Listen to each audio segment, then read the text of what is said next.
If you're looking for conservative conversations, commentary and content, then Family First has them all. And best of all, thanks to our thousands of supporters, there's no paywall or pesky advertisements. Check out our lineup. Our regular video blog from Bob McCoskrie called McBlog, with a regular dose of commentary around social and family issues. Family Matters, with guests from around the world and here in New Zealand, focusing on a range of issues and hosted by Simon O'Connor. Built on Truth, as Samuel Bilton takes a youth-focused dive into some of the contemporary cultural issues. The No Fluff Zone with Ala Pomalele offers her candid insights on key social and moral topics. Our very popular weekly political analysis show, Straight Talk, with a panel of guests who are unashamedly and unapologetically social conservatives. Political Playback, Thursdays live at 5 p.m, as we discuss the week in Parliament and New Zealand politics in general from a conservative viewpoint. And our newest feature, Counterculture, a young team of panellists discussing faith, culture and the issues shaping millennials and Gen Z. Finally, start each weekday informed. 7:30 a.m. live Monday, Wednesday and Friday. Daybreak with Bob McCoskrie as he gives an overview on key stories you need to be aware of. 7:30 a.m. live Tuesday and Thursday. A more in-depth discussion, Solid Ground with Simon O'Connor. You can access all these important discussions in the format that you prefer. Watch, read, listen. We will continue to promote strong families, marriages, religious freedom and the value of life based on the footprint of faith which has underpinned New Zealand for generations, and most importantly, be a voice for your values. Visit familyfirst.nz to see the full lineup and latest episodes. Go to familyfirst.nz and join the conversation.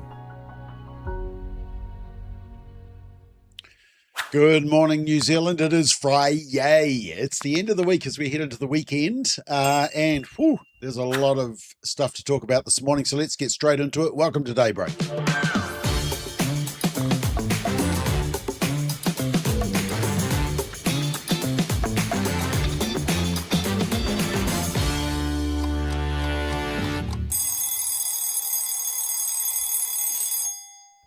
All right, it is the 31st of July. Can you believe it? We are into August tomorrow. This year is going very fast. Right, let's just check the newspapers quickly.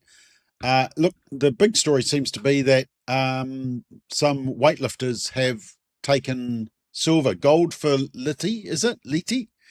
And Walsh takes silver. And what's really pleasing to note is that they are both in the biologically correct category for weightlifting.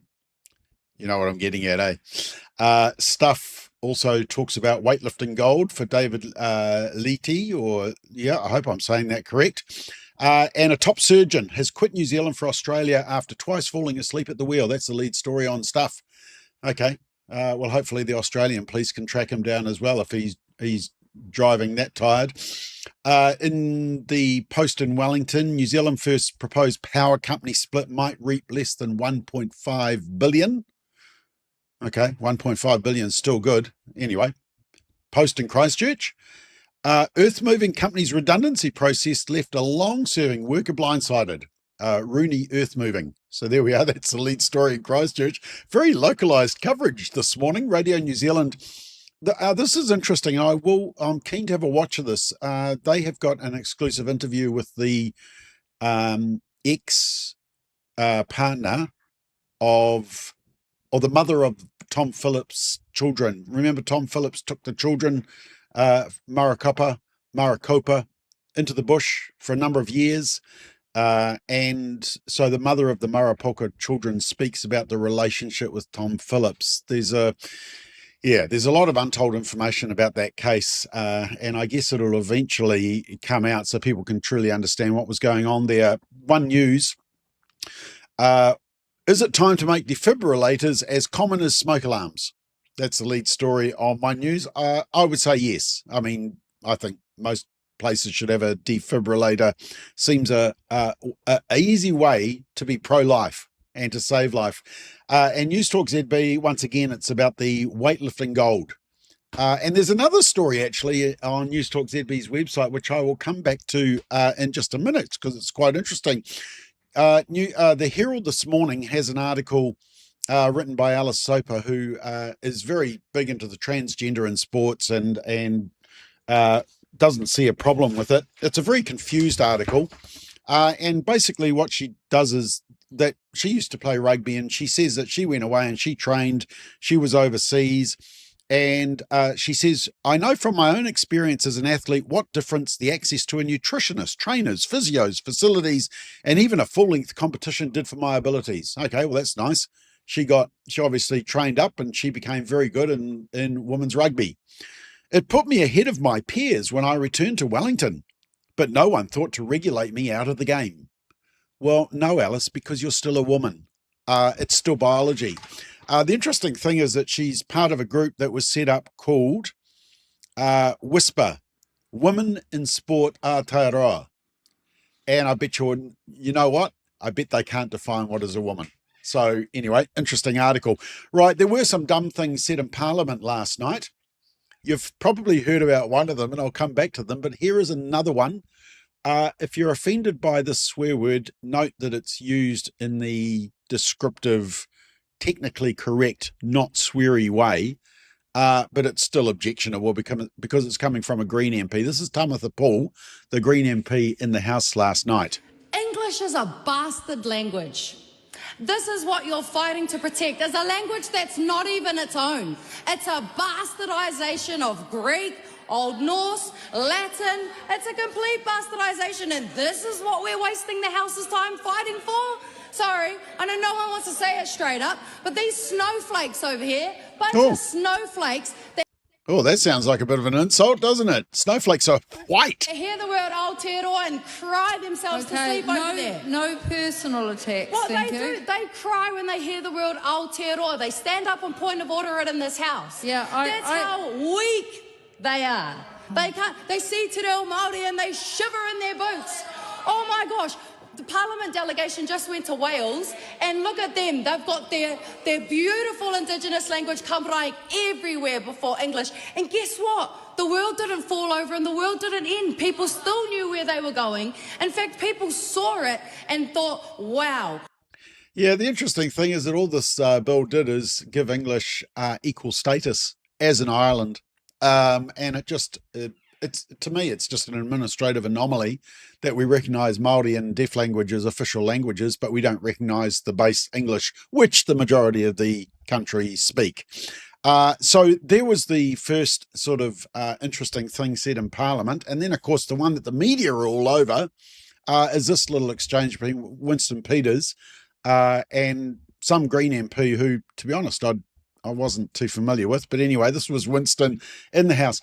And in context, he's talking about the COVID inquiry recommendations, which I will come back to. And he's talking about the whole cover-up around the danger of the second jab for 12 to 17-year-olds, which we now know there was medical advice saying that they shouldn't be mandated to get it. And the Green MP shouts across is interjecting the whole time and shouts across the thing to Winston, were you vaccinated? And this is Winston's response. No, not making up sunshine. Yeah, I know this came here 5 minutes ago. Go back to your own country. That's where they lie like a flatfish, but they don't lie like here, all right? This is called democracy. This is called democracy, unlike what you're used to. So go back to where you come from, you loudmouth, and maybe you'll learn something about this politics of New Zealand in time before you go streaming out here in 3 months' time. Yeah, I don't know. People are elevating it to a major international controversy. To me, it's just sledging. Maybe I've played too much senior football with over 45 men and 45 years old men, and there's a lot of sledging on the pitch there. And you sort of just get used to it and just think, look, they're just going off. Anyway, look, it's a chance to use the word racism. And so the Greens and our friend Tamatha Paul, who's just talked about the bastardisation of the English language, immediately were fronting up to cameras. Winston Peters is a racist? I think the track record pretty much explains himself, but what's more concerning for me is how will this reflect in our communities. We've seen previously that when ministers make racist comments, that then is translated into our community. Okay, now I just want to ask a question because they possibly didn't think about who was standing beside that Chinese-born MP, who's now a New Zealand citizen. It's our friend Tamatha Paul, bastardising the English apparently. And let me just show you a little clip of Tamatha Paul. And my question to you is this racist? Because at the end, you'll see her show up a photo of Benjamin Netanyahu and Shane Jones. Shane Jones is Māori, by the way. See what she does. No one wants your opinion. Oh.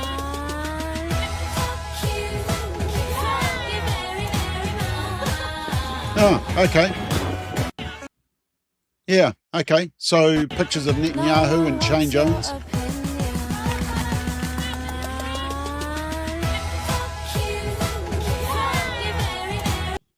Okay, just simple question. Is that racist as well?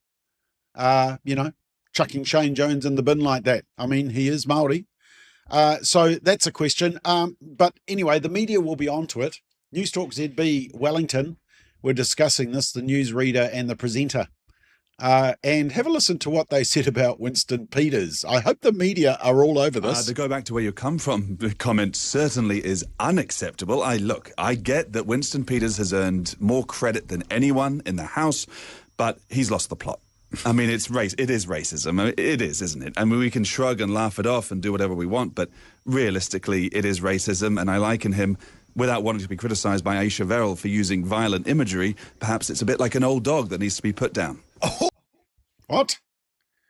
Winston's an old dog and he should be put down. I hope the media are all over that. Oh, hang on. This is the media. Okay, never mind. I just noticed this. Fourth Adam says what Shane Jones said was worse. Know your place. I think that's know your place, K-N-O-W. Know your place. Is that know your place as in go back to your country, or is that know your place as in understand democracy and know when you can speak in Parliament and that you're not a senior MP? I don't know. I wasn't quite sure about that particular one. Anyway, so lots of dumb stuff being said. I might put that on the agenda for Straight Talk on Monday night. Is Winston Peters really a racist? Or does he just like sledging? And is Shane Jones a racist as well? Because he is Māori. Winston Peters is Māori. Okay. Here's an own goal. Labour, there was a big union-backed event in Maunganui, South Auckland. And all the unions turned up. And only Chloe turned up. Is this an example of where the unions have literally lost the influence? Anyway, that's a funny seat. Interestingly, just about Chloe was getting in trouble because she was wearing a Tamatha shirt, and as you'll see there, Tamatha and the Greens have taken off the image used for, is that Led Zeppelin? I don't know, I was never into heavy metal. I think it was Led Zeppelin. Anyway, they had to withdraw this shirt and take it off their website because they were possibly guilty of not plagiarism, copyright. So yeah, that was interesting. But there was a poll that was leaked that was done by Courier Market Research for the Taxpayers Union. And what it showed was that, I mean, Chloe has always won the Auckland seat for the last two elections, and it's a little bit like the Opportunities Party. She's won it because the media have given her fantastic coverage. And so Chloe has been the media's choice for the MP for Auckland. But now Labour are actually putting up a fight, and they've got a candidate who I think was an ex-MP. I can't even remember her name. That's how much impression she's made. But she is polling very well, and so it's splitting the vote between Labour and the Greens, and the national candidate has come through and is leading. Now, I don't think Chloe will lose this seat, because the fact of the matter is the left-wing vote for Labour and Greens is so strong that most of them will probably vote for Chloe, but maybe some of them will go back to the Labour candidate. And so that will split the vote, and the National Party one will come through, and Chloe will lose her seat. Chloe will still be back in Parliament, unfortunately, because the Greens will get over 5%, and she's number 1 or number 2 on the list. Yeah. So now the other thing is Opportunities Party. The New Zealand Herald are the one media who seem to be asking some questions, or some of the editors. This is Thomas Coughlin, I think is how you say it. And basically what we found in the documentation when they actually started looking, and this is what the media will eventually have to do, because Sean Plunkett has finally asked the question that needed to be asked to National, will you go with Top? The answer is no. So Top is a left-wing party vote. But what they found in the documentation is that Top actually want to reduce funding for Ministry of Social Development, Inland Revenue, MB, Orangatamariki, Ministry of Justice. And that's where a lot of their funding is coming up, so that they can do the, Marxist approach of the universal funding for everybody, more government intervention.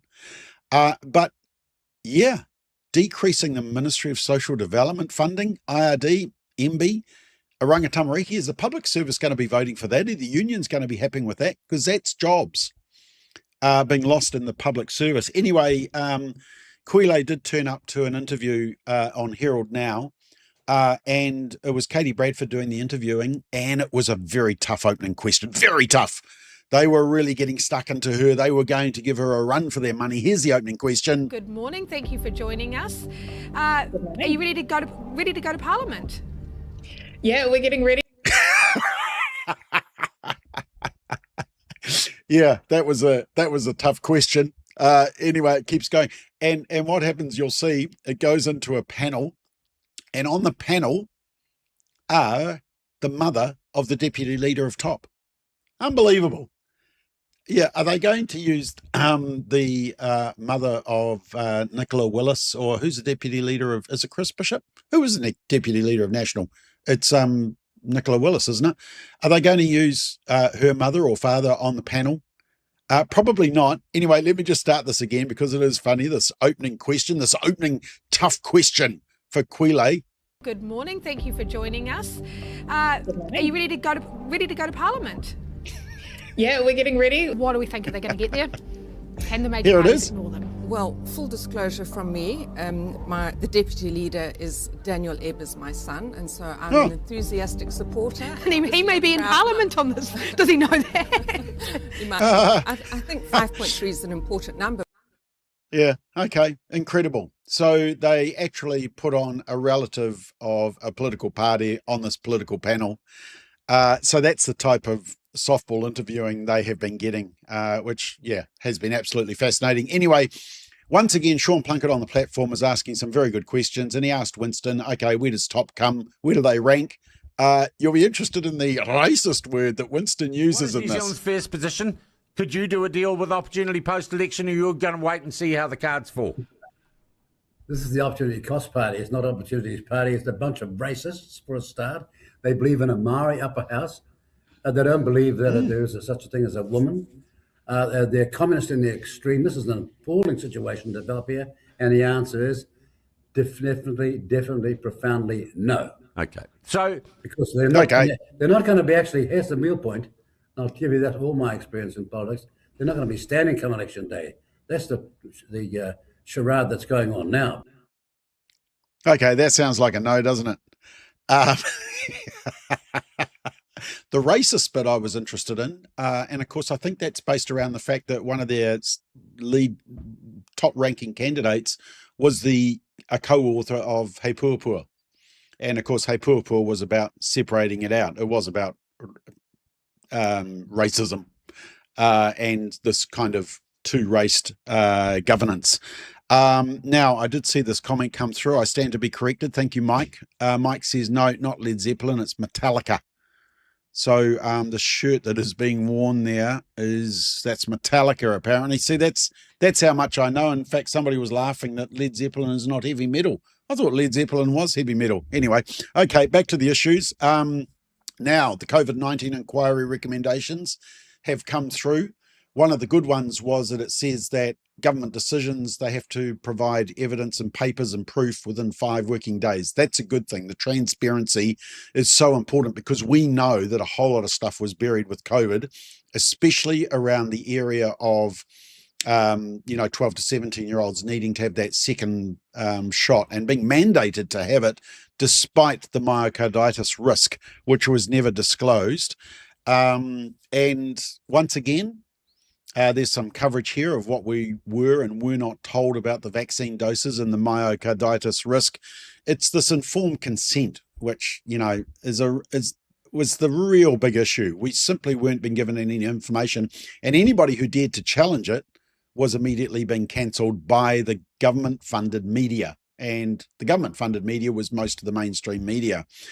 Winston in the House, and this is partly what got him in trouble when he responded to the Green MP, he was saying the right things. Have a listen. 4 leading Labour Party ministers, past ministers, refused to turn up to an inquiry.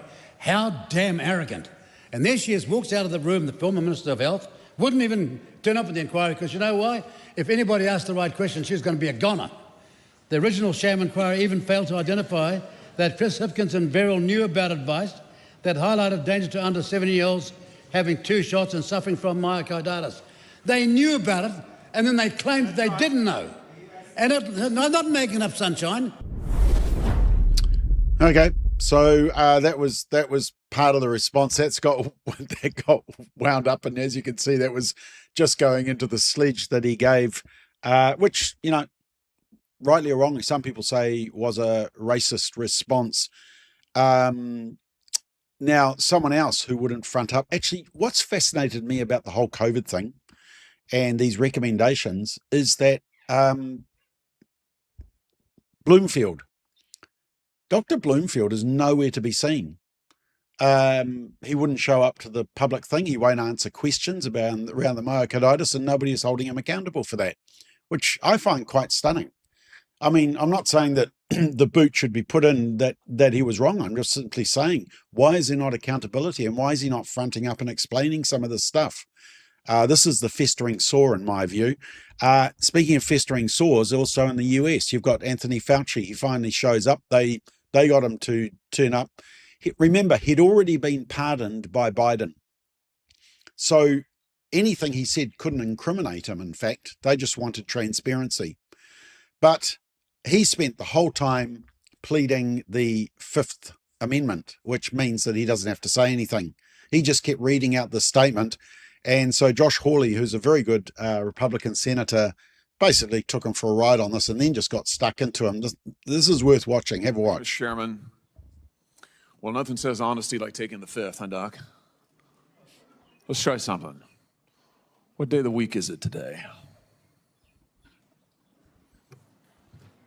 On the advice of counsel, I respectfully decline to answer based upon my It's rights Wednesday, under the Fifth Fauci. Amendment to the Constitution. What color tie are you wearing? On the advice of counsel, I respectfully decline to answer based upon my rights under the Fifth Amendment to the Constitution. What color's the carpet in front of you? On the advice of counsel, I respectfully decline to answer based upon my rights under No the Fifth accountability. Amendment to the Constitution. Let's just get one thing straight. You don't have any rights under the Fifth Amendment because you've been pardoned, as you very well know. As the Supreme Court has been clear for a century and more, Brown versus Walker, 1896, when he has been pardoned, he may not stand upon his privilege. You know that. Your lawyers sitting behind you now shifting nervously in their chairs, they know it. This isn't about the Constitution. This isn't about the law. This is about contempt. Contempt for this body and contempt for the American people. But I think I know why you're doing it. It's because you don't want to answer questions. It's because you did all kinds of terrible things. It's because during the pandemic you got rich, didn't you? You got rich while people were dying, hundreds of thousands of Americans, over 1 million in the end, and you were getting rich. And not only were you doing that, you were using federal employees with taxpayer money to apply for and solicit cash prizes for you personally. Cash prizes totaling over $1 million. You did all of that during the pandemic, didn't you? That's a question. On the advice of counsel, I respectfully decline to answer based upon my rights under the Fifth Amendment to the Constitution. Yeah, shocking. Just lack of accountability and transparency. That's what I think bugs everybody, and that's why the festering sore will never heal. But I think one of the worst parts about the hearing was a revelation that apparently the claim is that Fauci had been involved in sending 5-month aborted baby parts to China as part of experimentation. I may not have described that right. Have a listen to this. This is disturbing. We have learned that U.S. coronavirus researchers at UNC shipped, quote, humanized or transgenic mice to China by around 2017 for use in their dangerous coronavirus work.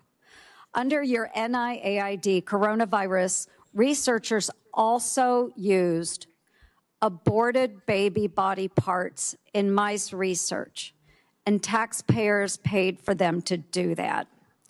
NIH-funded coronavirus researcher Dr. Ralph Barrick and his colleagues at UNC put parts of livers, thymuses, and chunks of human fetal lung that they got from aborted, almost 5-month-old human babies.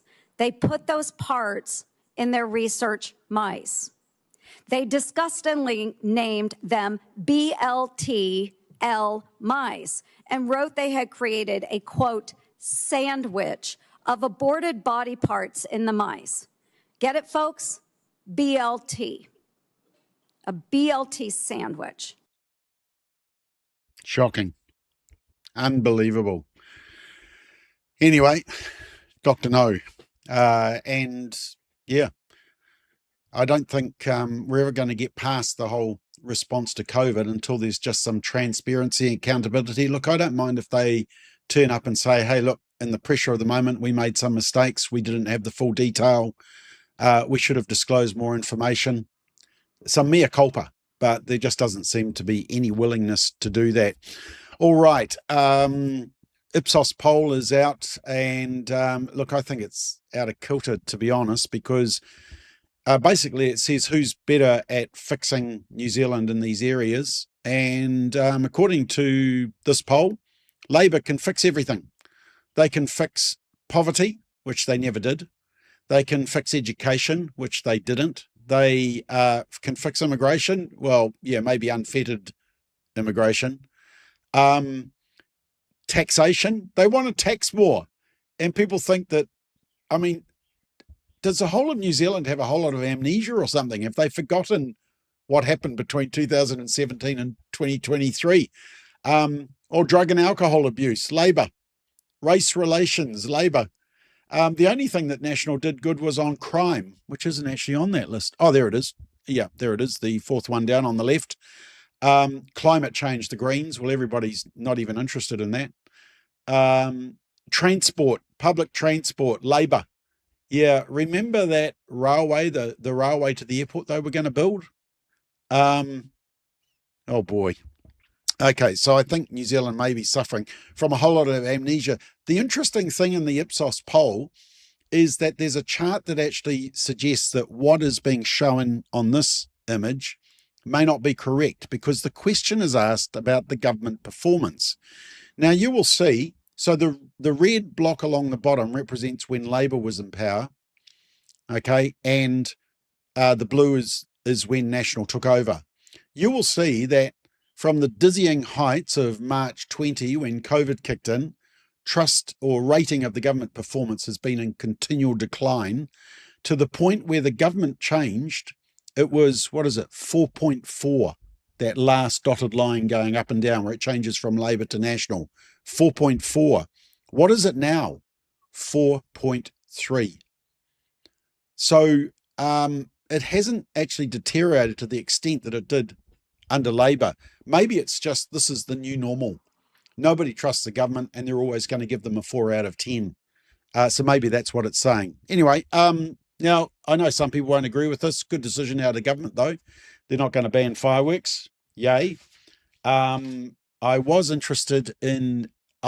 Look. Here's my wild theory for you today. I actually told this to Ashley Church on Political Playback last night. I think the Indian Prime Minister Modri might have been the turning point for the government, because they were all talking about banning fireworks, and there were these 3 petitions which probably combined, the signatories. They always quote 3 petitions and say 90,000 signed it, but the same people might have signed all 3 petitions, but they don't think about that.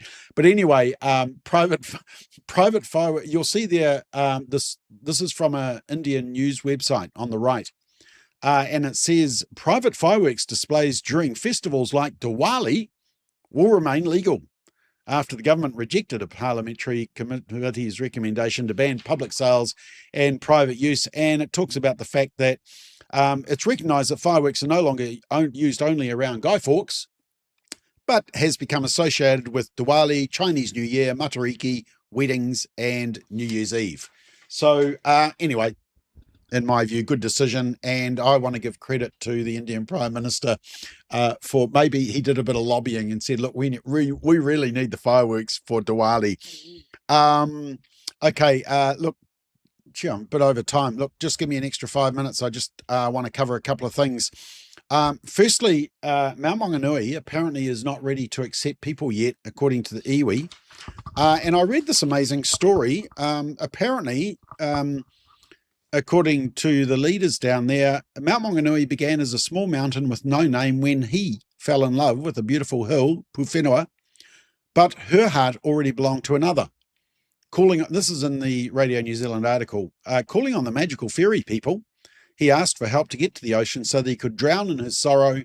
They'd only just arrived at the beach by sunrise, and as beings of the night, they fled back to the forest, leaving him stranded in the entrance of Tauranga Moana. They gave him the name Mao, which meant caught by the morning sun, and as guardian of the harbour, his mana grew, surprising that of his rival. When he's in need, which he is now, that's referring to the Mount Maunganui, it's our job to reciprocate that love and devotion back to him, and I suppose helping him to come back to full health, and we can't rush that. Okay.